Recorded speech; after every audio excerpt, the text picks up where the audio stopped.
Hey, what's going on, everybody? We are live again. This is episode 85 of the Super Deformed Gamescast. As always, I am one of your hosts, John, aka Mr. Negative on Twitter, and a lot of really cool stuff to talk about tonight. Oh, I need to. Hey, can you guys tweet out the fact that we're live now? I forgot to do it. Yeah. I'll do it right away. But glad everybody's here. Matt is here. Nobody can hear him, so I don't know what his deal is. But hopefully that piece of shit can hear me. Matt, if you can hear me, get the fuck in here. Fix your shit. But anyway, glad you guys are here. A lot of interesting stuff to talk about this week. Some games dropped this week. Some did well, some did not so well. But we're gonna get into all that. But anyway, what's going on tonight, guys? How is everybody doing? I'm good. I'm eating a salad right now. It's great. So my night's going pretty well. Let's not talk about food this time. Last week, at the end of the episode, I was craving Taco Bell like no other. Yeah, dude. I went Taco Bell the next night, actually. Did you? Yeah, I went that night. I got, I think, $20 worth of food. I mean, some stuff in the fridge and all. Like, not just. I didn't eat $20 in one sitting. I'd eat sick. Yeah. The official food of SDGC. Is that? Can we say that now? We can actually. Yeah. No. Okay with that. Yeah. Baja Blast, the official drink. I would love actually a sponsorship from Taco Bell. To be totally honest with you. Hey guys, yeah, tweet this podcast to Taco Bell. Tell them we want to do business. We'll hook you guys up with a free chalupa or something. So anyway, like I said, a lot of cool shit to talk about this week. I want to get into what we've been playing this week first. And you know what? I think this week we'll start with Jay. Oh shit! I'm on the spot. All right, so I started Cosmic Star Heroine again. I never completed it. I just escaped the prison, so that's cool. That's such a good fucking game, dude. No, it is, and I like the fact you can save anywhere. I wish that was featured in almost every other JRPG I've ever played in my life.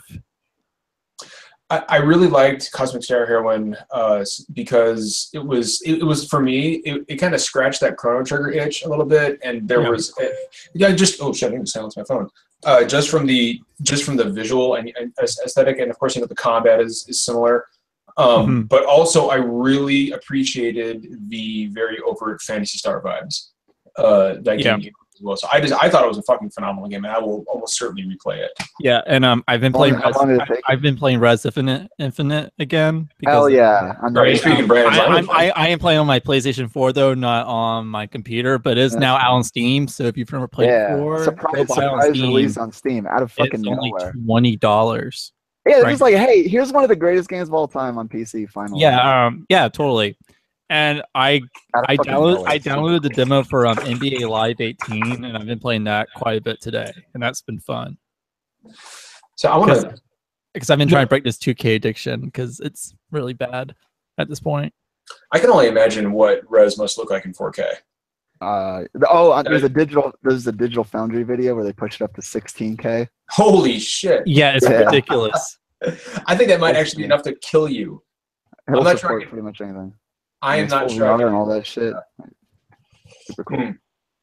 Anything else? We got Bayonetta, Vanquish, Res.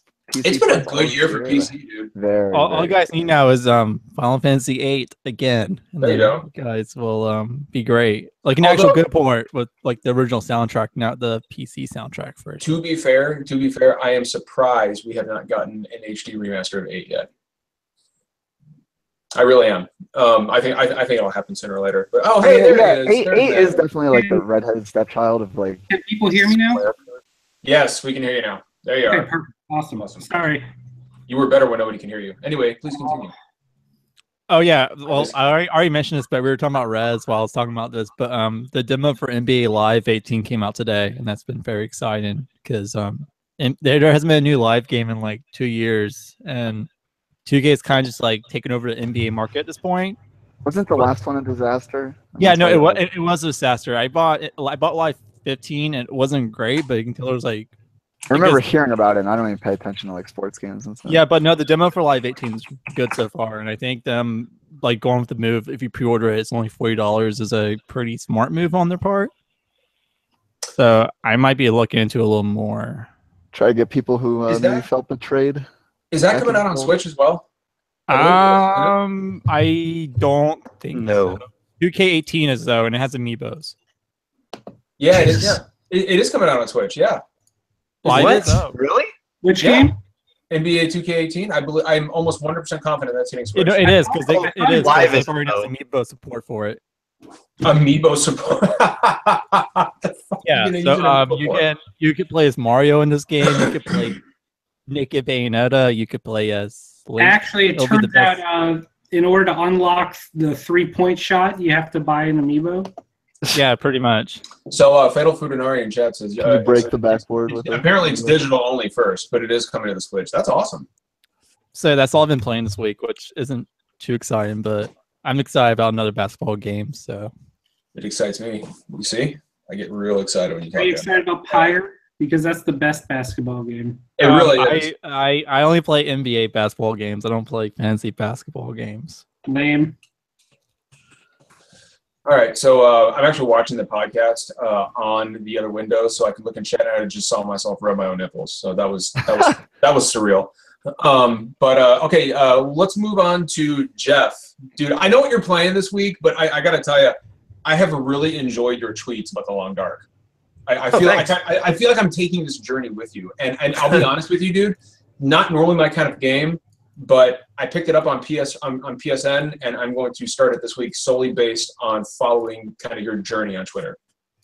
Yeah, it's like I said, it's still a survival game, but it's different than any other survival game I've played. It's just it's so focused, and like it achieves what it wants to do so well. I feel like a lot of them, especially the online ones that try to do PvP, like I don't know, those H1Z1 DayZ stuff, they're like a weird mix. And this one just feels like exactly what you're trying to do is like everything just works, and the atmosphere is what keeps you in there. Like just when you light a fire and you're sitting by it, it's so cozy. And then when you're stuck in the pitch black in a blizzard and there's wolves howling, it's so fucking terrifying. And it's just like the moment to moment gameplay. Like you're never relaxed, but well, I shouldn't say you're never relaxed, but you can never rest for long. You're always thinking about what to do next. It's actually not really. Don't even know if it's a survival game. It's a time management game. It's single player. It's a single player survival. It's single player only. Yeah. Okay, interesting. So like think of it as a time management game, right? Like everything takes a lot of time to do, and everything runs out very fast. It's closer to something like Harvest Moon than it is to DayZ. Yeah, that's an interesting comparison. You know, so like you've got all these meters. It's your cold, your hunger, and your thirst, and they'll go down pretty quickly, especially if you sleep and stuff. Like you know, you need to constantly keep your fluids up and make sure you're drinking water, and you need to eat, but you also need to protect yourself from the cold, and you do that, like I said, with fire or clothing, and you can repair your clothing because it deteriorates over time. And it's actually quite realistic in the sense that things typically react to how you think they would. If you have food in your inventory and 3 days goes by and you don't eat it, it starts to go bad. Yeah. If you step in some water, your boots get wet. If you step in higher water, your boots and your pants might get wet. If you fall in, everything gets wet. If everything's wet, you get colder faster. You need to dry it out by going to a fire. Like it's all the systems in play as you learn them it's just really rewarding when you finally get how to manage that. And then you have to deal with wildlife on top of that too, like bears and wolves and shit fucking you up. You know what's interesting, Jeff, is the way you describe it almost makes it sound like survival horror in a way. Yeah, for sure, especially on the higher difficulty. Scarier than any zombies, real life. Yeah, and like the storms you might get stuck in can be scarier than wolves. Like when the wind's just pounding you and you see that your temperature meter just plummeting and you have no idea where you're going to find shelter. And it's like permadeath, right? So the game auto-saves, and I didn't realize this. I was trying to cheese it a little bit, right? You can't quick save, I guess. Every time you kind of take a nap, it saves. So I like put down my sleeping pad, take a little 1 hour nap, and then it saves, and you can pick it back up. You can basically do that anywhere. So, and then I start, I'm like, I'm going to go up this mountain and try and fuck around and see if I can get up this place. And I fell quite a bit and sprained both my ankles, both my wrists, started bleeding. And I'm like, sounds like my DayZ career, yeah. Yeah, and I was like, I'll just quickly quit and reload my last save because I just slept. But it auto-saves right after that. Same thing when I slipped through some ice and fell into the water and got hypothermia. And if you die, it's game over. So that even if you're playing the easy difficulty, the survival mode is like permadeath basically. So it's like that tension, like there's no margin for error. Like if you fuck up and you're dead, then everything's gone and you start over. Of course, story mode's more traditional checkpoints and stuff like that. Hey Jeff, I like to add that every time you post an image or a GIF from the Long Dark, I always think you're like taking pictures like on your walk home from work. I heard a few people say that, and it's honestly in the winter, it's not fucking far off at all. So like, okay, this is a weird question, but like, do you feel like your enjoyment of the game is amplified by the fact that it's actually taking place in Canada? Because that's not the reason I ask is that's not a setting you see very often in gaming, right? Yeah, I mean, from a personal perspective, it's always cool when games feature things that you can really relate to, right? Like whether it's Rainbow Six Siege adding in like Spanish or Japanese operators, or a game like this taking place in Canada. Because sure, I've been up north in Canada in the winter, and like I'm like, yeah, this is what it feels like. But I think on the other hand, it's just a cool setting regardless, because like the frozen north in this sense, some games might have a level set in snow or in a mountain, but like an entire game just set in like a wintry wasteland where you're just surviving against nature is pretty unique, I think. It sounds like that movie sounds like that movie with Liam Neeson, like The Gray, made into a movie. Yeah, if you watch that movie, I mean, it's it doesn't have the narrative of that, but like the feeling you get of like isolation and cold and survival that you get from that movie, it's actually very similar in the game for sure. But I need to stress to people that it is still a survival game at its core.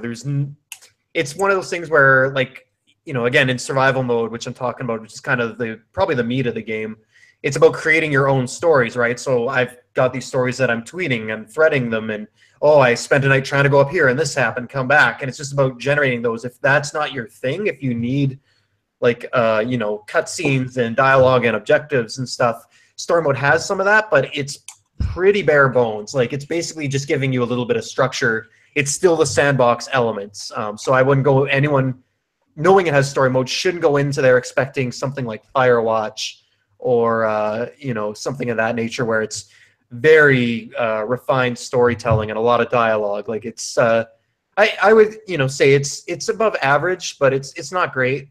It's a little rough around the edges. So I'm curious to see if they improve on that with the next episodes. I just want to give a quick shout out to Christella in chat, who is actually a coworker of mine, and kind of my I don't know, Christella, are you my underling at work? She's actually got my Vita right now. She's had my Vita for like 5 months, I think. I mean, it's been a long fucking time she's had my PlayStation Vita. Yeah, she just put some robot emoji in chat. I don't know what that means, but okay, awesome, dude. Is there anything else you wanted to touch on before we move on to Matt? I guess I've also been playing Prey. I've played a bit of Hellblade, but I think we'll cover that later. I'm interested to hear about Hellblade from someone. Oh, dude, jumping into Prey a bit. We'll get into Hellblade. Yeah, we're gonna get into Hellblade. Yeah. Well, hold on. I want to hear, because Jeff has been playing Prey, a game that I have very strong feelings on, and I'd like to hear what he thinks about it. So I think I was curious. I crept your trophy list. I think you quit right before I would say things get better. The start is very, I guess I found it a little tedious. The wrench sucks. The mimics suck. Hitting them with the wrench garbage. Sucks. Thank you. Finally, somebody agrees with me. And I can only imagine it being worse on a gaming pad because, on a mouse it's manageable. But, regardless of whether you like console, I have no problem playing with a controller. I play console games all the time. It's still, the fact is the camera does not pan as quickly as you can with a mouse. Like, it's just, it's not possible. So I can't even imagine how frustrating that must be. The good news is you do eventually get a shotgun. You do get a pistol. You get the ability to slow down time. And there's actually more abilities that unlock later on. But those first few hours are really tedious. Not only that, there's like, I found my inventory is always getting full. And if there's one thing I fucking hate in games, it's like managing my inventory space. It's never fun, right? Like I understand why they do it for balance purposes, but it's never fun. It's not fun spending half my time in the menus trying to figure out what to drop, what to keep, sort this. No, it is in Resident Evil 4. You guys play Tetris with it, but other than that, Resident Evil is a special case because that's all about deciding what you're going to take with you on this run before you get to the next kind of checkpoint, right? That's not the case in Prey. It's just a whole bunch of shit. So, you know, kind of like the Bethesda games. You're just picking up shit everywhere. The most popular mods are always removing the inventory weight limit or whatever. You know, thankfully it doesn't. I used to play Oblivion. I used to just like buy houses and just like fill it with like baskets. Oh, dude, dump all your shit in there. I had a house like in every city, and I had so many fucking cheese wheels and loaves of bread in my houses, dude. Like, holy shit! I had like one save file just dedicated to like buying a house and filling it with like a bunch of junk. You know. But it does get better really quickly. You can very quickly get some mods that let you upgrade your inventory space, so that doesn't really become an issue. Once you start to know the space station and kind of discover a couple of recycling stations and know how to get there, it's really not that bad. So I'm enjoying it a lot more.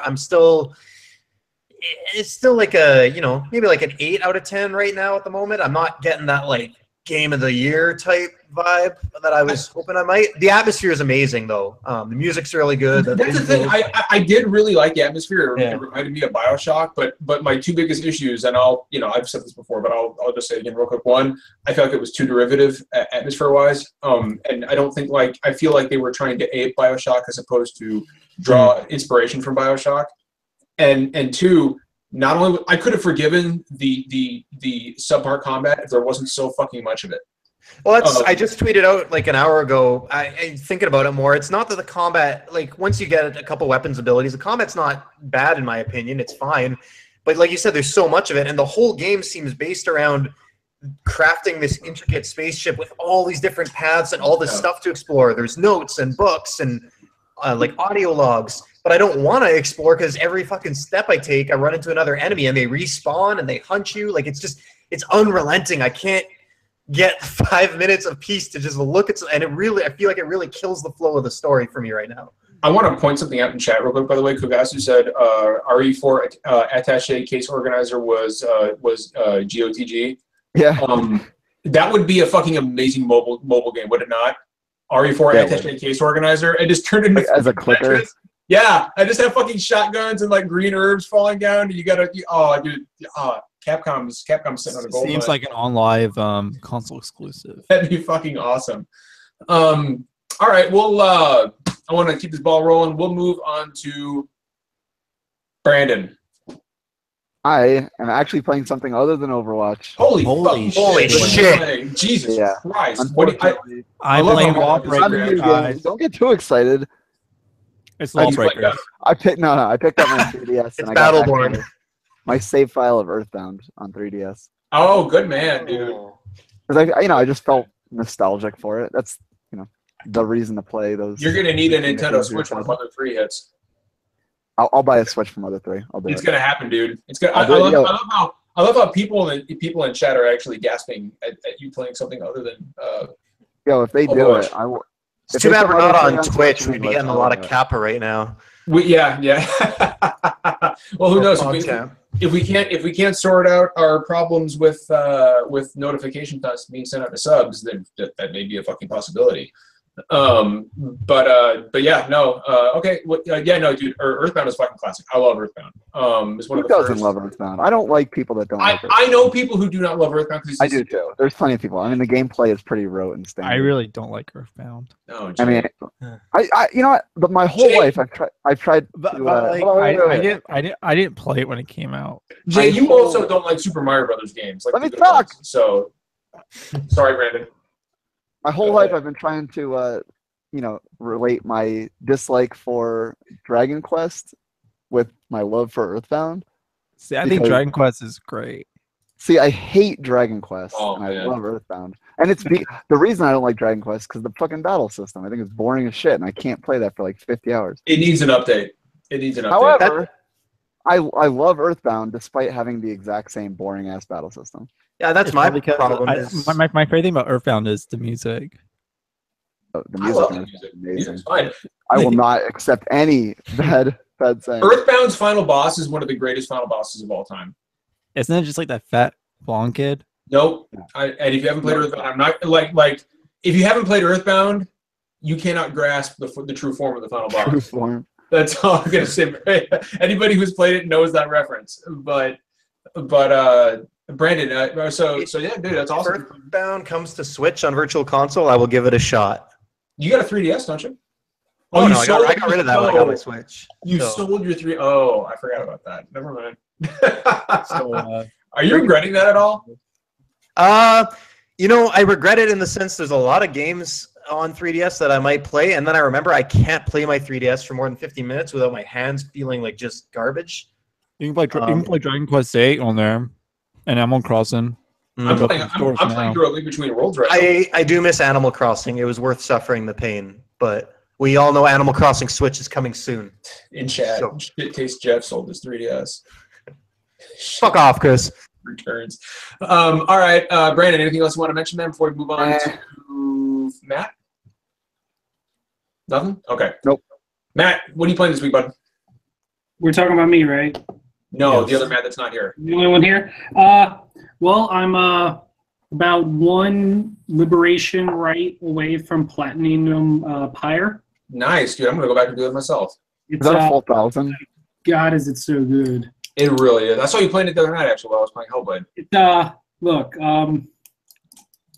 the beginning feels, and I put this in my review, the beginning feels like you're wondering where all the hype comes from. You know, it's a little simplistic, it's a little easy.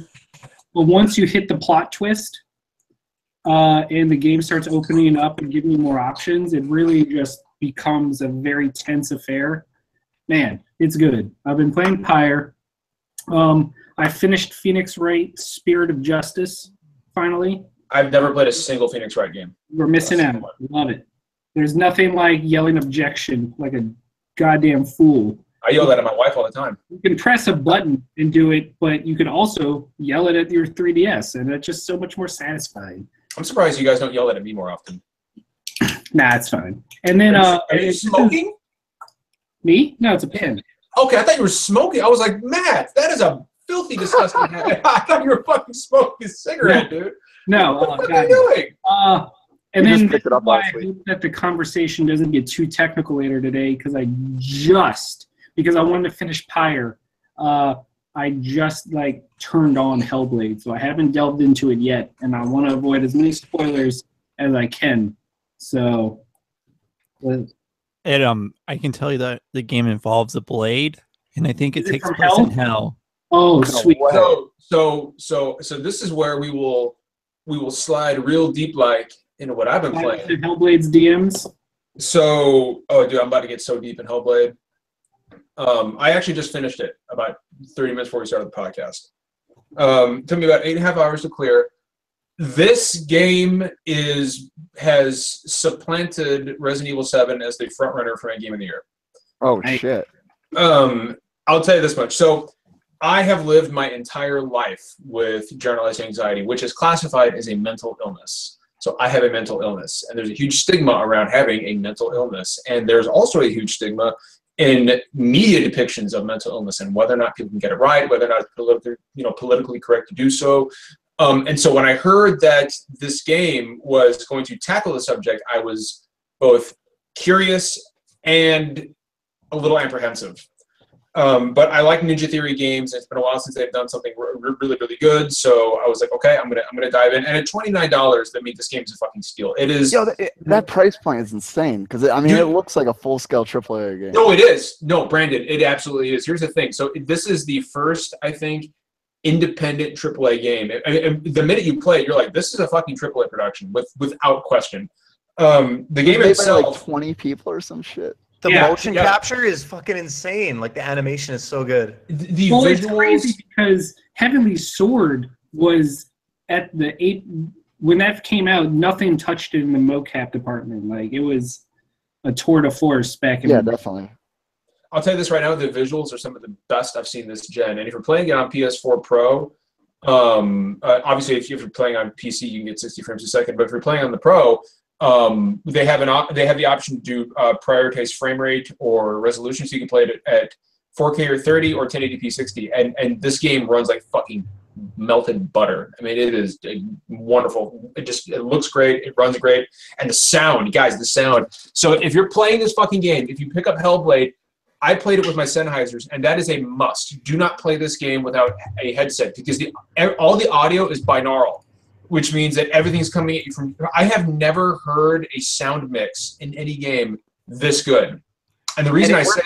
So well for the game, because like it's about voices in your head, right? The entire game. So you play Senwa, and she's a Celtic warrior, and she was born with what the Celts called, the darkness or whatever, right? But it's psychosis. She was born with psychosis, and so she has these voices jabbering at her the entire game, and her mental state. They'll actually have like internal arguments with each other. Like if you're walking into like an area that looks foreboding, you'll hear it say, go in, and another voice say, no, she can't do that, she can't do that, and they'll tell each other to shut up, and this is the whole game, and they'll even talk over each other.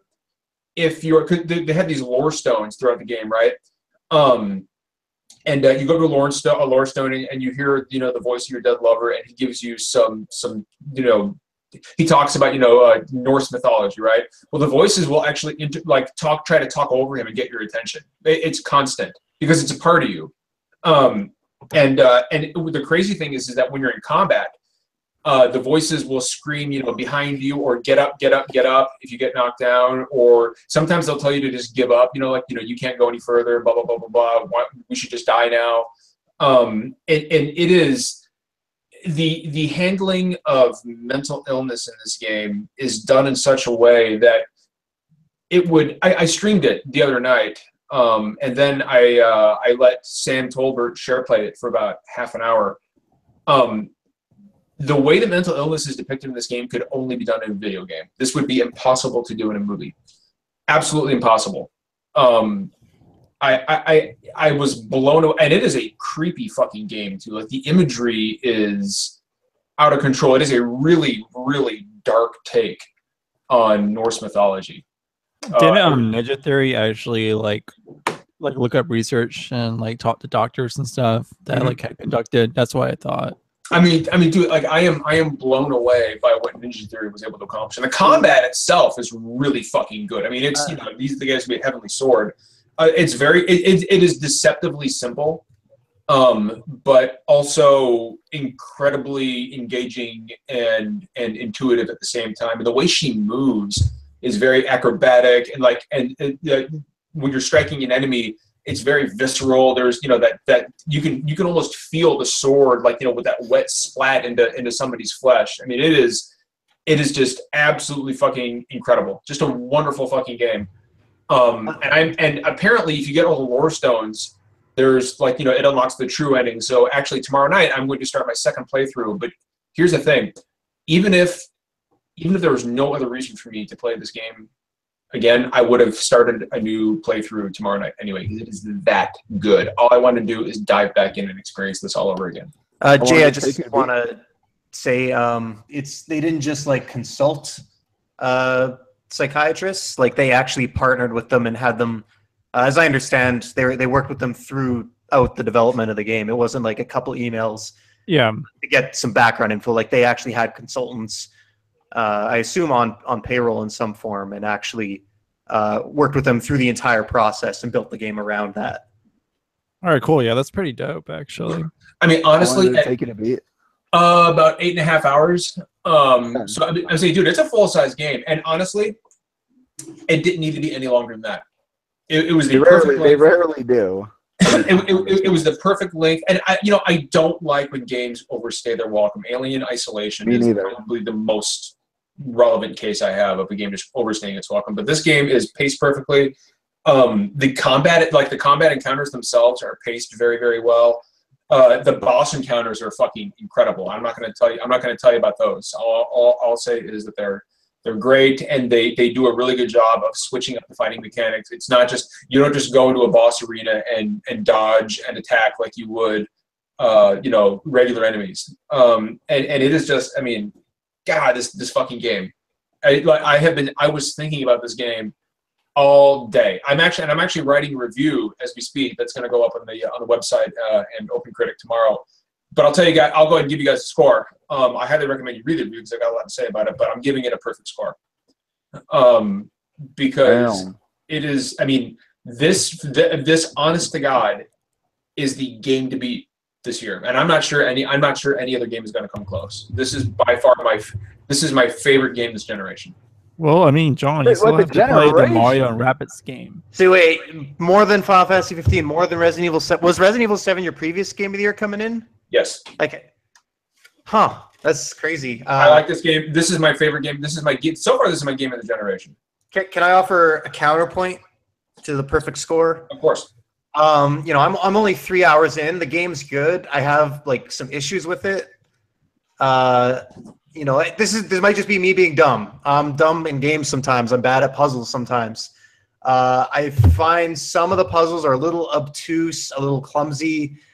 I think there's a little bit too much of them in certain spots. One thing, like there's like the story, the visuals, the presentation, everything like that's good. The combat's good. The parry mechanics, like one of the best parry mechanics I've ever seen in a game. Like it's so satisfying. But like I'm just not sure how I feel about the puzzles going with the flow of combat and the story. And there's also weird things like the terrain. Like it's not super clear what you can kind of step on or go through and where you can't. So I find I'm kind of going into corners and trying to get through places and not. It's just not for a game that's as linear and feels like it should be driving you forward all the time. I feel like I'm spending a lot of time in one spot, either being stuck, figuring out where to go or what to do. And that's all. That's just my experience. There's like a little bit of frustration, but it's still really good. I mean, those are fair criticisms, dude. Like when I say like everything exists on a spectrum, right? So for me, I could not have hoped, or I could not have prayed that a game would tackle a sensitive subject that is as relevant to me as mental illness, right? Because I've suffered from one my entire life.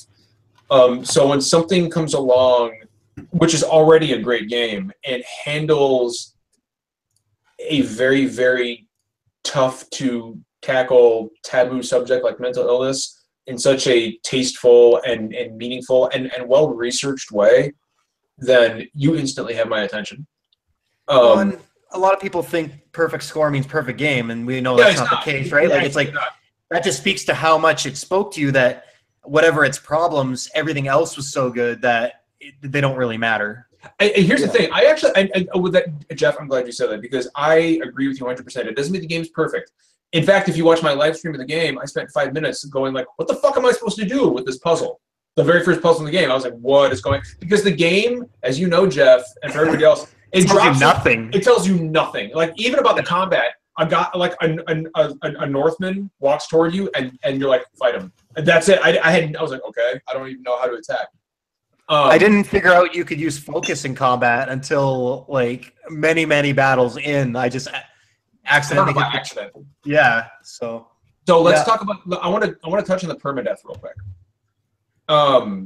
Because as everybody knows, there is a permadeath mechanic in the game. Now, Jeff, how much do you know about the permadeath mechanic? I mean, I've only died a couple times, so my knowledge is that some angry internet people decided that the permadeath mechanic was bad and didn't play the game, and then other people tested it and said that there actually is no permadeath mechanic and that they died as many times as they could and were not able to lose their progress. So I have not seen definitive proof either way, but playing the game, it's really not an issue. There's an auto difficulty mode. There's an easy difficulty mode. Like the game is just, you can tell it's just there to give you a little bit of tension and make you nervous and add to that unease. It's not like you die a few times and your files. Yeah, no, that's not how the game is. I didn't die once throughout the entire game, but I also don't want to say that. I mean, especially the later combat encounters are very challenging. Mm-hmm. But I didn't die once throughout the game, and I'll tell you. And this is the last thing I'll say about it. Before you didn't die once? I didn't die once. Well, dude, I'm good. It's not a hard game. I'm bad at action I don't believe you. I got good. No, Jeff is right. It's challenging, but it's not Dark Souls. I mean, you have a lot of it's very easy to get a bit of space from enemies. Your health regenerates. If you get the parry down, you can defend pretty easily. Like once you get the hang of it, it's manageable. It absolutely is. But I mean, there's a point in the game where you're forced to die, and that's when the game tells you, hey, there's a permadeath thing. But I didn't die after that. But I will say that it is worth every penny of your money, and everybody should go play it because it is a fantastic fucking game and a very, very excellent return to form for Ninja Theory. And how much is it, John? $29.99. $29.99, guys. Fucking This steal, game like, is $29.99. And United States dollars. Jeff, back me up. The game looks like a fucking $60 game, and plays like a $60. It plays and looks like a full priced. Yeah, like you could say this was like a Naughty Dog project, and you wouldn't like at least from a presentation perspective, and no one would bat an eye. Like it looks fucking good. Brandon, you were interested in picking it up, right? Yeah, absolutely. I think I really am going to pick it up. Dude, it's good. It's great. I love it. And by the way, the ending of this game is begging for a spoiler cast, so that's going to be coming soon. As soon as some of you guys can finish it, we'll grab some other guys on Twitter who finished it. Give me until the end of the weekend, and I'll have it done. Okay, good, because I really, really, really need to talk about this game. Yeah, so I guess that's everybody. Those are the games we've been playing, and we'll jump right into the rest of our topics. So what I want to talk about first is so anybody in chat who doesn't know who Joe Scarborough is. Joe Scarborough is a political pundit on MSNBC, and he has a morning show called Morning Joe that is very popular. Well, the other day, he tweeted out something about millennials and video games, and I have the tweet right here. This is a story from People.com. It says, Congressman and Iraq War veteran Ruben Gallego took Joe Scarborough to task on Monday after the Morning Joe co-host criticized young men of today for staying home, playing video games instead of enlisting in the military. The actual tweet said, young men in the 1940s liberate. I can't read this without laughing. Young men in the 1940s liberated Europe from Nazism and the Pacific from the Japanese Empire. Today, too many stay home playing video games. Hey, I did that today. I liberated Europe from Nazis. Well, we're all going to be liberating Europe from the Nazis in November. Call of Duty World War II. Pre-order it now to get the season pass half off. I think. Also, I don't know. And don't forget, if you watch your friends open loot boxes, you gain prizes. And by the way, and that's cool. Everybody wins. Press X to oh Jesus. I also want to point out that Joe Scarborough tweeted this on Purple Heart Day. So let's talk about this. He got a lot of flack about this, right? And it's not. It seems like young millennial, not just gamers, but young millennial men have been coming up more and more and more. Like just today, I don't know if you guys saw, but Tommy Lorgren, I think I'm pronouncing her name right. She's I saw that tweet too. She says, as I'm sitting here watching, a true airplane tweet. Yeah, exactly. She says, I'm sitting here watching a young man struggle to get his baggage in the overhead, and I think about how fucked we are if there's a draft and a bunch of millennials enter the military. Hey there, I'm a millennial, and I got my bags in the overhead compartment. It's almost like the military doesn't train you physically, Was she flying Delta by any chance? Who fucking knows what she was flying? Who gives a shit what she was flying? But so I actually retweeted Joe Scarborough's tweet, and I doubt he saw it. I asked him to come on the show, and I was like, "Why don't you come on the show? We'll talk about it." Of course, I didn't get a fucking response. But just for funsies, I looked up some stats about gamers today because I thought this tweet was something right out of 1994 and the big scare with Joe Lieberman and Mortal Kombat, and how it was gonna corrupt everyone. So the demographics are Joe Scarborough. 63% of U.S. households surveyed include at least one frequent gamer. 65% of homes own a video game playing device, while 48% own a dedicated game console. 47% of gamers are between 18 and 49 years old. The average so the average guy who plays games is 35. The average woman who plays games is 44, which really surprised me. 59% of those who play games on a regular basis are men, 41% are women, and the average gamer has been playing video games for 13 years. In 2015, consumers spent $23.5 billion on the gaming industry, and $16.5 billion was spent on gaming content alone. Since 2010, more and more buyers are spending their money on digital releases. Last year, 56% of sales were made digitally, which is a 4% increase over last year. So even after, I mean, I would argue that that's not even an argument. Games are, we're not in 1995 anymore. Games are part of mainstream culture, and now everybody who grew up playing Super Nintendo, Sega Genesis, CDI Philips. I'm just kidding on that last one. Everybody who grew up playing games is now either my age or 10 years younger than me. We're in our 20s, we're in our 30s. I see Jesse and Chat shit talking about Breath of the Wild. I'm not going to stand for that. But so I'm wondering. Yeah, I know you will. I am wondering, what is it going? I mean, why can we not move past this? Because I read his tweet, and I'm like, 90% of the individuals in the military are fucking millennials. It's a sergeant's world. It's a lance corporal's world. Brandon knows this. Yeah, like, you're right. I mean, they're all fucking young. It's not like the military is full of 55-year-old men. I mean, the people fighting the Iraq and Afghanistan wars were millennials. I played fucking PlayStation in Iraq. I played my fucking Game Boy Advance in Iraq. I was playing fucking Metroid Zero Mission. Well, those terrorists were using the PlayStation 2. Yeah, I mean, whatever. Like, I'm proof positive. I spent my entire high school life, like, just sitting in a chair playing video games, and I joined the Marines, went infantry, just fine. It's mental fortitude. It's not physical. It's not like, you don't have to be a fucking bodybuilder to join the military and kill people. Like, yeah, all you need is the will. I mean, it's all mental fortitude. What I love about this tweet is the implication that not enough young men are going to die in wars. Yeah, that's all the comments were quick to point that out. I noticed. That's what I got from it. Like in a way, that's essentially what he's saying. It's like, we're not sending enough young men off to die in wars. Instead, everybody's playing video games, right? Like, yeah, I mean, that sounds like a utopian society to me. It really does. Well, there'd be no war if everyone was just around playing Mario Kart. Yeah, that's right? The thing that kills me, right? Like, if everybody was sitting around playing Splatoon 2 with each other, we wouldn't have any fucking war. Everybody would just be happy playing Nintendo games.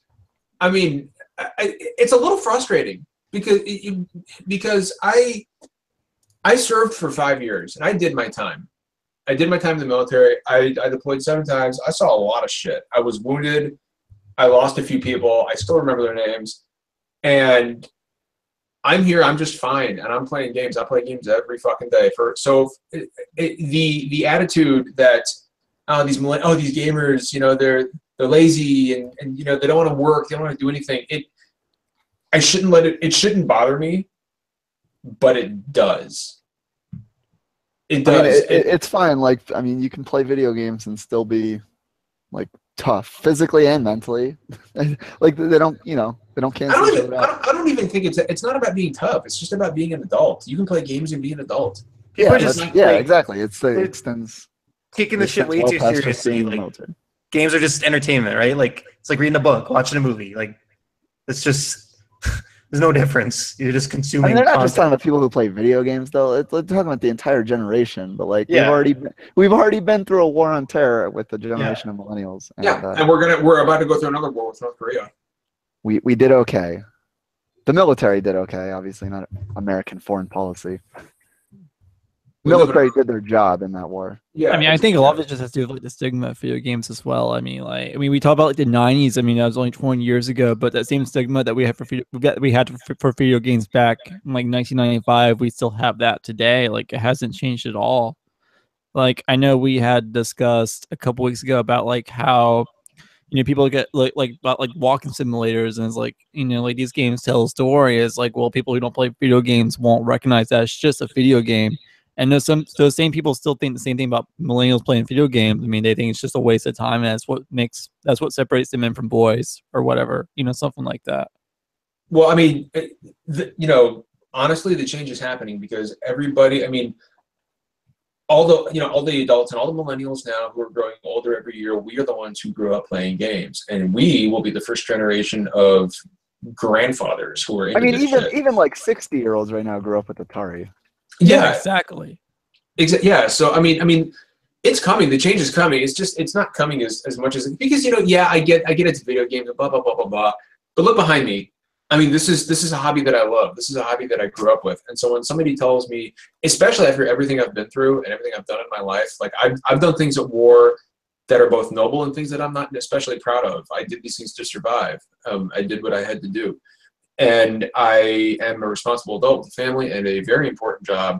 And for somebody to tell me that I am engaging in some kind of a child's pastime is offensive to me, because as I have stated on many, many occasions, gaming saved me in a time when I needed it. I mean, that really has to hurt. I mean, you're one that went out to defend your country, and they didn't. Yeah, so they don't know what it's like being in your shoes. What have you done, Joe Scarborough? Joe Scarborough hasn't done shit. He's never served. Exactly. I mean, he's just a commentator. He just commentates on the situation. He's just a pundit, which is why it shouldn't bother me. But I still can't help it. I mean, it certainly doesn't bother me. Like I've known he's an idiot for as long as he's been on TV. Maybe it bothers me because the rest of my family thinks that playing games is for children, and they'll oh, John, he's a weird nerd. He plays video games. So I don't know. Maybe it's because it reminds me of my family's attitude. Except for my brother. But hey, Rain City Gamers in chat. What's going on, man? Yeah, I mean, we can move on. I wanted to bring that up real quick because it's kind of been something that's been gnawing at me for the past couple of days. I think the thing to say about it is, like, you know, like, it sucks seeing people oppose something that, like, you enjoy, but, like, at the same time, I think you just have to ignore it, not let it get to you. I mean, that's just one person's opinion on something that you love. Sure. And you can't let that one person's opinion get you upset. I mean, like, I get, like, they're a political reporter, and that, like, really fucking sucks, because it's like, you know, they're reporting on a country, and they're kind of trying to blame the entertainment that you love on what they think the problem is. But, like, it's just nonsense. I mean, so don't let the nonsense get to you. Hey, real quick, I just got a key for Phantom Trigger on Steam. Phantom Trigger is an indie game that released just this past week from Tiny Build. It looks a lot like, it's getting really good reviews, and it looks a lot like Hyper Light Drifter. It's okay. What's that? It looks visually a lot like it. It does not play anything like it. Is it good? It is very good. So I'm going to drop the key in chat at the end of the podcast, and you guys can fight over it. I don't know what else to do with it. But I want you guys, you know, because I just want to watch the world burn. Well, so, wait. I have an idea. What's the idea? The first person in chat to give us a discussion topic that we like for next week's show, because we're always asking our fans for topics. Let's have them give us a topic for next week's show, and the best topic gets the code. How do we decide the best topic? We debate it right now. Okay, let's hear it, guys. Give us a topic for next week's show. Let's do it. And whoever wins will get this code I have for Phantom Trigger on the PC. This is a PC key for Steam. And if you don't win it, it's only $12 USD dollars right now. Right. Best looking. Here's one. Best looking SDGC member. That's not a topic. That's a reality. We all know that it's me. So, and I'm the only one who's ever on camera anyway. So I'm the only one that matters. Maybe the rest of you fuckers were on camera every once in a while. Well, first of all, my face is well known. I am always on camera. VR. Winning any contest. Is VR coming to Xbox soon? No. I would go on camera, but the lighting in my room is really bad right now, actually. Underappreciated indies and games. It's not bad. That's a good one. That's not bad. Best squirrel to play Rocket League? See, I like underappreciated. You underappreciate indies games? Is that just like indie games or just video games as a whole? Indie/games. So I think just games. Just games as a whole, I guess. Okay. Yeah. Worst games ever played. That's not bad. That's not bad either. These are some good ones. Give us one more. We got a couple of good ones. And what made them so bad for you? I like that amendment. Give us one more, guys. Somebody throw us one more, and we'll make a decision. I probably already know what I'm voting for, but we need one more. So get the gears turning on that, guys. And while you're doing that, we will. What Mario games? Oh, and Jesse makes a good point. Gamescom is coming up. Speculation night would be nice. Crackdown 3 multiplayer. and it's going to be terrible. I think we're going to see Scalebound come back as an OG Xbox game.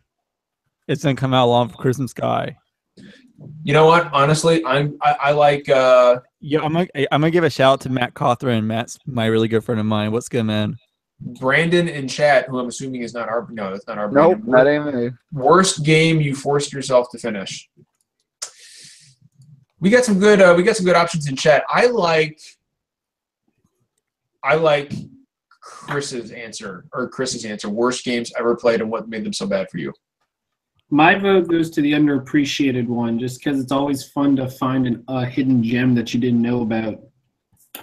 I like underappreciated. I could go for that. I like worst games. We need a tiebreaker. I like worst Mario game. Shut up. Choose one. Actually, my honest answer is the underappreciated games. So. Okay, so Dan it is. Dan was in how it is. I will DM you. At the end of the podcast, I will DM you a Steam key for Phantom Trigger, and that will be all yours. And we got somebody new, Matt Cawthron in chat. I've never seen you in here before, but what's up, dude? If this is your first time, welcome. Yeah, Matt's my really good friend. Okay, awesome, dude. I'm glad you're here. Yeah. So I kind of wanted Gamescom speculation. That's actually a really good topic. Do you guys want to do that now? Gamescom is, or would you rather do it next week and have more time to think about it? Yeah, I'd like to do it next week. Let's do it next week. I like next week. Hot take. What's your hot take? Is that Crackdown 3's entire feature is made or broken at Gamescom? If it has another... That game is already fucked.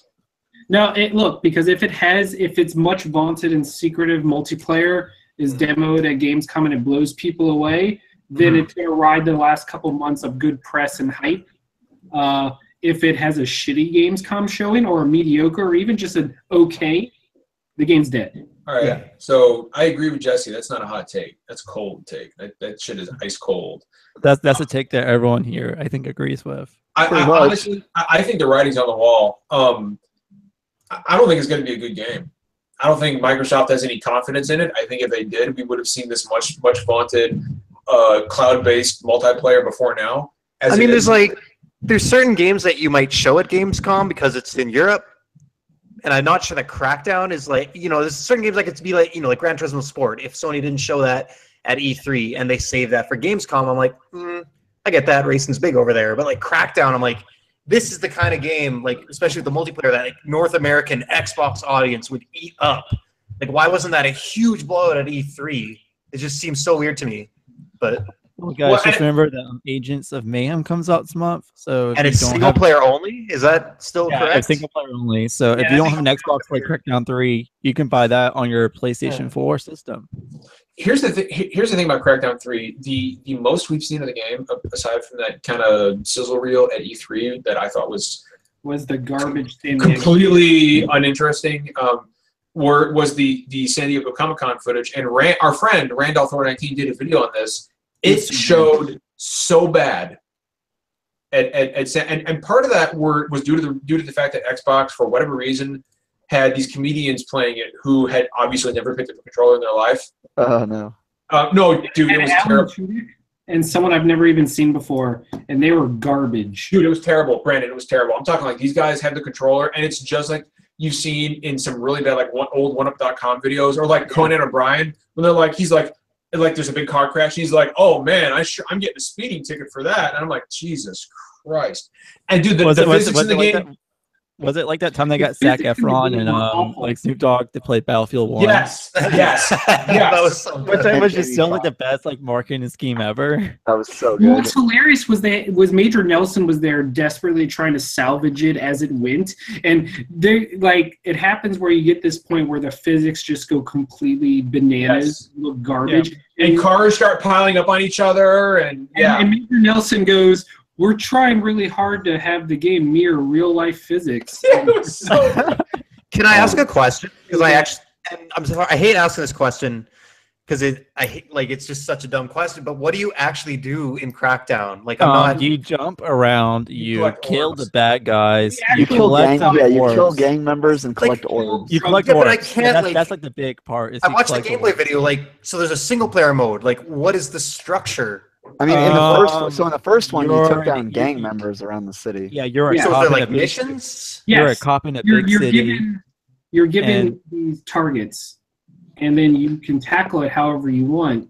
And Okay. as you kill one mob boss, it unlocks like their boss, and you go from there until you take down like the Kind of like take back the city. Jesse and Chad. so it's like a Terry super Crews is your boss. That's superhero Assassin's Creed. Jesse put it perfectly. You Yeah, collect orbs and kill guys until the boss shows himself. Okay. It's the same way that like Assassin's Creed 1 had the white flags.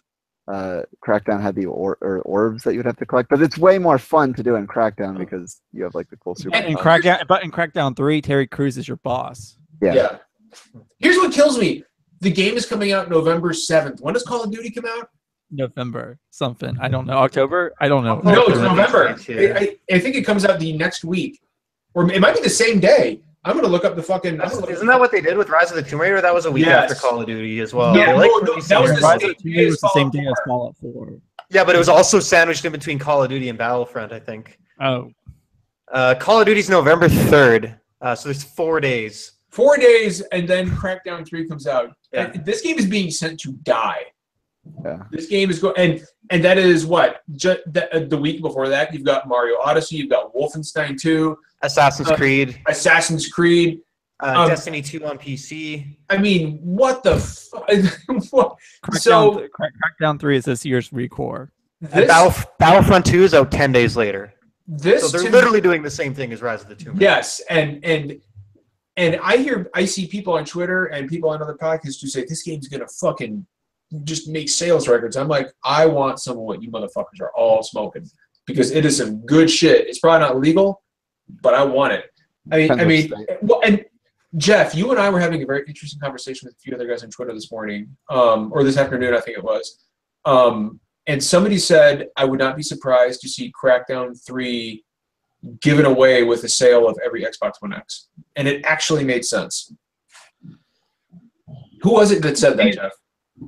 It makes more sense to bundle that than Forza 7, to be completely honest. Well, so here's the thing. Forza will actually sell. Crackdown won't. The way that conversation went, it was kind of like... So it makes sense to bundle Crackdown with Xbox for the sake of Crackdown. Because the hope is that, let's say the hope is that it's a good game. If it's a good game, the release date sucks and the showings haven't been good. So people are set. But then if it's a good game, if you can just get it into the hands of people and show them that it's good and get them to try it, you can get them to buy in. Then you can start building word of mouth. Maybe you can do some DLC, some games as a service type stuff, and have it take off. But it's not going to sell units, right? Like nobody's going into a store. I think because we were talking about like a Super Lucky's Tale and Crackdown bundle. You go into a store and you see an Assassin's Creed Origin bundle and a Super Lucky Tale Crackdown bundle. Like, what are you buying? Nobody's buying. Look, just a side note about Super Lucky's Tale brought me here. It reminds me a lot of that era of the PS3 when it had no true exclusives yet, and the 360 was killing it, and fans would latch on to these random games as the same. Yeah. They're like, I remember when PS3 fans were like, "It's cool, Haze is coming out." That'll Mag. Well, I mean, a lot of people did actually end up loving Mag. Yeah, dude. I bought Haze day one. It was such shit. That's what reminds me. Mag was actually pretty cool. But that's what Super Lucky's Tale reminds me of. Is these people are like jumping on it, like we don't need Crash the Insanity collection. Like we have Super Lucky's Tale. Hey guys, I have a really hot take. I have a really hot take here, actually. Oh Jesus. I think that Super Lucky's Tale's in sell more than Crackdown 3. Well, it's going to go after that family audience, right? Yeah, family audience is huge. Chris Reyes in chat says Knack 2 will sell more than Crackdown 3. Yeah, that is probably also true, just because people. I could actually see that happening, believe it or not. Well, and Act 2 is $40. I assume Crackdown's full price. That's the other thing. Yeah, Crackdown might do better at a lower price. Are they pricing that at $60? Yes, they are. Yeah, it's gonna be $60. Hey, real quick, I agree with your assessment because one thing Microsoft does every year that people forget about is they always have a holiday bundle for families. Yeah. Like last year was the Minecraft bundle. Before that was the Lego bundle. I could see them doing a Super Lucky's Tale bundle for families. Yeah. Hey guys, we're talking about Gamescom now. We thought we were gonna do it next week, but we're doing it now. Well, yeah. We'll leave the rest of the conversation for next week. All right. The only thing I'll say is that I don't. It just doesn't feel to me like Microsoft has any confidence whatsoever in Crackdown 3, at all. and we barely fucking seen it. So yeah. Christella, my coworker, says used copies of Halo 5 will sell more than Crackdown. Yeah. Lucky. Used copies of Grand Theft Auto 5 will sell. She's actually an Xbox person, by the way.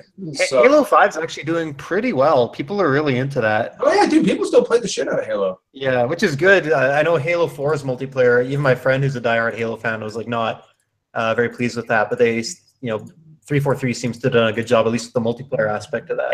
Every morning when I get to work, I'll ask Christella, hey, what'd you play last night? Halo. Every fucking morning, every morning.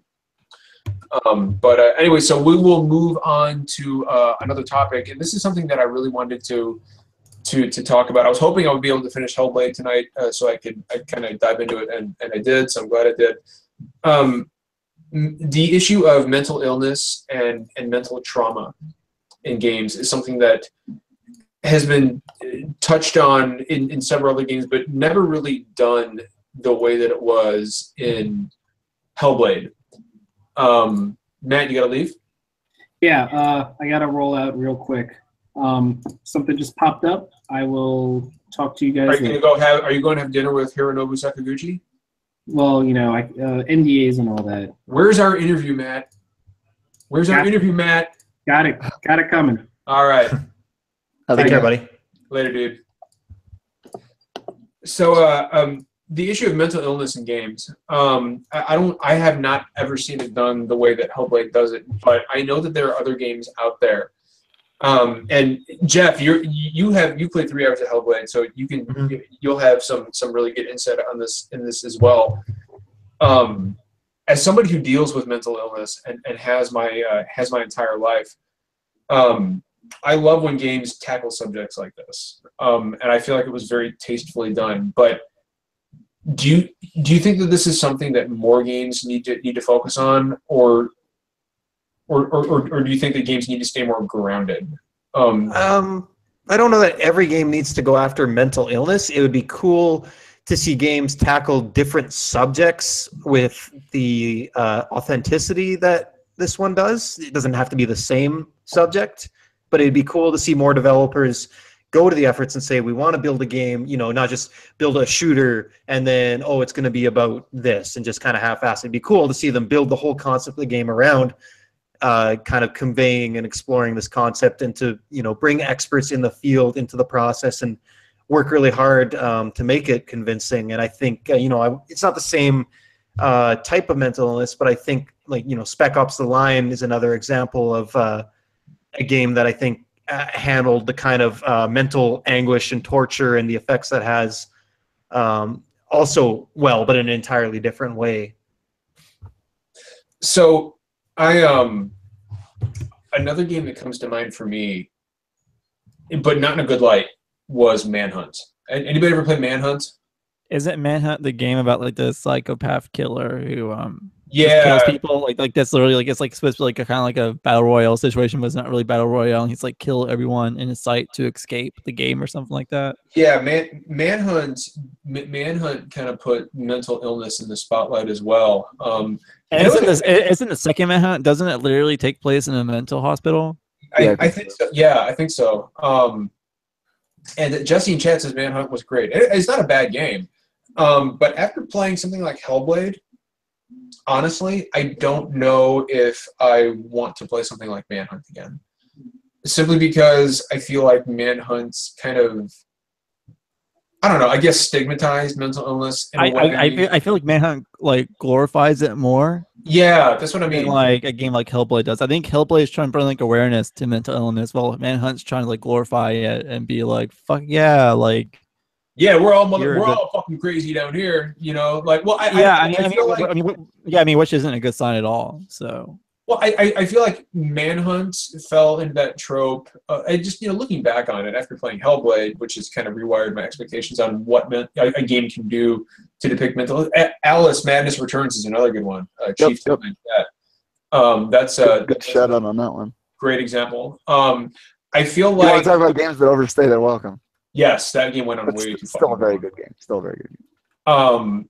And Jesse says, he brings up a good point. He says, Manhunt wasn't trying to be a nuanced analysis. It was purposely over the top. And I completely understand that. But again, like, and maybe it's just after the experience of Hellblade, it's kind of changed me. But I feel like it's easy for not just games, but for films and television to approach mental illness from the standpoint of, well, this motherfucker's in a straitjacket and he's psychotic and he's crazy. And Dead Space 2 is another really good example, right? Of mental illness, because Isaac Clarke was suffering from hallucinations and psychosis. I feel like Dead Space 2 did it more tastefully than something like Manhunt did. But then you also have something like Outlast. Did you guys ever play Outlast? I have not. No. That game actually takes place in a mental hospital, and it's full of enemies called the Variants. And these guys are all in straitjackets. They're all insane. They're mutilating each other. In fact, there's one part of the game where you're walking down a hallway. It's part of the DLC, and I'll never forget this. You're walking down a hallway, and you hear this guy breathing heavily. And you're like, oh, God, what the fuck is happening? It's a scary fucking game. Then you walk up on a hallway, and there's a guy jerking off to a pile of dead bodies. Yeah, that sounds about right. And I'm sitting there, and I'm like, that's too much. Like, that for me... That's where you draw the line. Yeah, I was like, this is... You know, as somebody who has dealt with mental illness his entire life, I don't like the stigmatization of it. I don't like the sensationalism of it in media and, you know, movies and television and games. Yeah, you know, I think the only game I've actually ever played that like deals like mental illness or a mental hospital, like, you know, set in is Bully, that 2006 Rockstar game. I never played Bully, actually. Yeah, there's this can I spoil it? It's like a 10-year-old. No, yeah, dude, it's fucking dead. Yeah, there's a segment like, you know, he plays Jimmy Hopkins, who's this guy, you know, a kid that lives in a boarding school, and there's this point where like one of the teachers gets like institutionalized because he finds out something about school, so you have to like break into the mental hospital. And like I remember like growing, like I never played this like in middle school, and I was like really freaked out because like, you know, like the whole game's not like dark, you know, it kind of has like this like 80s like teenage feel, like film feel to it. But the hospital itself just feels really like down and dreary, and like it's creepy, and like if you get caught by the doctors, they just like drug you up, and that really scared me as a kid, to be honest. And then like you finally rescue like your teacher, he was just like, oh, I just need some help, and it's like, and like, why freak me out, Rockstar? There's actually there's kind of a similar thing similar thematically in the second Outlast game, which again is these games are heavily steeped in mental illness. In Outlast 2, you're a journalist. You play an investigative journalist, and you go to investigate this cult that lives in Death Valley. And you know, throughout the game, you start having hallucinations, and you can't understand why. And you start having flashbacks to abuse. You know, like there was a friend of yours that you went to grade school with, and she was being abused by a priest, and she ends up killing herself. You know, and I'm not spoiling anything. You find this out pretty early on. And you know, you're haunted by it, and you start having hallucinations. You start going crazy. And again, like after playing Hellblade and looking back on the way that Outlast 2 even depicted mental illness just earlier this year, it all seems so formulaic to me now.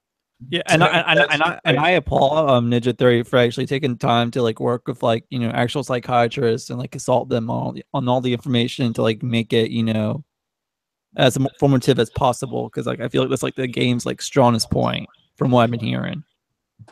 No, it is, and I think that's why the game resonated with me so strongly. Is that I've never seen my own affliction, and again, I don't have psychosis, but I do suffer from a form of mental illness, and I have never seen my affliction be transmitted so well into another medium. Mm-hmm. It was done tastefully, and obviously, as Jeff stated, with a lot of care and a lot of research. And I hope that it is a sign that in future individuals who suffer from things like I do will have more of a voice in the medium, I guess, right? Does that make any sense? It gives me hope that other developers will see what Ninja Theory has done with Hellblade and say, we can do better. Isn't there the PSVR game coming out that has Elijah Wood in it? It's supposed to be like PTSD or something like that. Yeah, I remember hearing about that. Does anybody know anything about that? I know nothing about this game because I feel like VR. I feel like VR would be a really cool. I mean, like a very good interactive way to like inform people about stuff like this. It would, and I remember. I mean, of course, there'd be a lot of like warning signs because I mean that's, you know. I've heard about this. I've actually heard about this game, and I can't remember what the fuck it's called. I know it's a horror game, and I know Elijah Wood's in it. There's another actor in it as well, and I can't remember who the hell it is. But again, I mean that doesn't mean much for me because I don't own a PlayStation VR. It's called Transference, I think. I don't know. I know it's a Ubisoft game. I know exactly what you're talking about. Yeah. Jesse in chat says he works with a lady that's schizophrenic, so it'll be interesting to see if he recognizes any of the traits. I'll tell you guys though, I think the laziest handle of mental illness is in like every JRPG. There's always some memory loss. Or memory loss, or in the case of games like Final Fantasy VI, where you just have like Kefka, and he's nuts, right? Like he's just fucking crazy. The Magitek experiments made him crazy, and his mind snapped, and now he's going around killing people and poisoning Doma and zapping the whole world and. Even games like I don't want to sound like I'm putting down games like Manhunt or The Condemned or Outlast, because I'm not, and I think that everything exists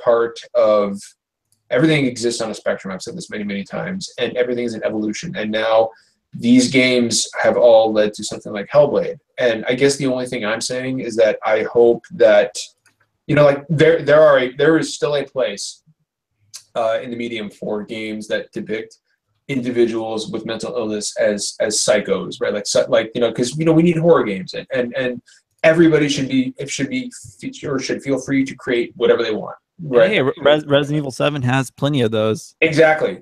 And it was scary. I thought the game was scary. At the same time, Jesse Chen, he's not gonna like that. But at the same time, with something like Hellblade now, I am hoping that the medium starts taking mental illness a bit more seriously, and maybe starts giving us depictions of it that don't fall into that old trope of schizophrenic or memory loss or I'm a psychotic murderer. I would like to see more experiences like Hellblade, where everything is internalized, and Senwa is the only person in the game who can hear her voices, and she knows they're there, and she accepts that there's nothing she can do about them. So they're just there. They just exist. They're not integrated into the gameplay anyway. They don't define Senwa as a character. They're just there. The voices are there. They've always been there, and she knows that there's nothing she can do to actually get rid of them. I just feel like if games want to keep on going towards that path, they're like all the games that want to involve mental illness, they need to be handled with the care that like Hellblade was. It just can't be thrown in. I agree completely. Does anybody else have anything they want to say on this subject? In Final Fantasy VIII, the main cast of Final Fantasy VIII started losing their memories because of using magic. So don't do drugs, kids. Because apparently you'll forget that. Don't draw magic, and don't use guardian forces. That's what caused the memory loss. Yeah, because apparently if you use magic and guardian forces, you'll forget that you were all living in the same orphanage at one point and got adopted. Don't do that. Promise me you guys aren't going to do that. I feel like we've gone as far. I feel like it's almost 10:20. I feel like we've gone as far as we can tonight. But also I'm fucking exhausted and I've got to get some sleep. Yeah. I'm sitting here like fuck. Some good conversations tonight. I highly, again, cannot recommend enough that everybody goes out and picks up Hellblade. Fantastic fucking game. I'll probably get it this weekend. Yeah. Oh, dude, I know. So Matt's getting it, and dude, if you get it, you can play through it in a weekend. I would love to talk with you guys next week about it. I'll finish it in a weekend. Well, if maybe like next Wednesday or something. Jeff, it sounds like you're probably a little less than halfway through it. Yeah, I'll try. I mean, I'm juggling it with Prey, and it just depends on my situation. But I'm going to try and have it done by next week for sure. This would be a fantastic game to sit down and talk with you guys about for a spoiler cast. I mean, this game is begging for it. And Jesse, I want to point out something real quick that Jesse in chat said, because he actually makes a really good point. He says, Crazy people are like Nazis in that they exist in games to give you a guilt-free reason to murder a bunch of people, and also provides low-effort tension and fear. And that's interesting. He also says that the lady she works with, she's not violent, but she has full conversations with the voices in her head. Jesse, you might do well to play Hellblade, man. This might be a relevant game for you as well. Plus, just a fucking awesome game. But anyway, I think we'll probably cut it off there tonight. Dan, I will DM you the Steam code for Phantom Trigger. Congratulations, and we will talk about that next week. And I think it looks like next week we will also discuss some Gamescom stuff and talk about what we think is going to happen. We also may have a really cool guest on next week, which I won't spoil just yet. And it looks like within the next month we'll either be doing a Discord video or possibly moving to Twitch, because we are having an issue with our notifications are not getting sent out, and I can't not figure out why. It has nothing to do with OBS, has nothing to do with Google Hangouts or YouTube. I just can't figure out why they're not getting pushed. So yeah, we'll be making some changes here regardless over the next month. We're not going anywhere, obviously. We may have to switch platforms, so who knows. But anyway, does anybody have anything else they want to add? No. Anybody? No. Actually, I'll just say one thing, I guess. It doesn't matter in the media if something that you love gets attacked. Don't take it seriously. It's just one person looking down on something that you love. Just keep on doing what you love. Don't be mean, basically. Yeah, don't. I mean, John's a great person. John's amazing. But don't let one tweet bring you down for the day. Just keep on gaming if that's what you love doing. I do that way too often. And just keep on rocking it. Mm-hmm. Like, you guys know me. Well I sometimes go looking for trouble on Twitter. So no, I know, right? But anyway, thanks for everybody in chat who joined us. And as always, it's not always poetry, and we don't always agree, but we always keep it real. So go buy Hellblade, play it, live it, love it, and until next week, we will see you guys later. Keep it real, guys. It's a good game.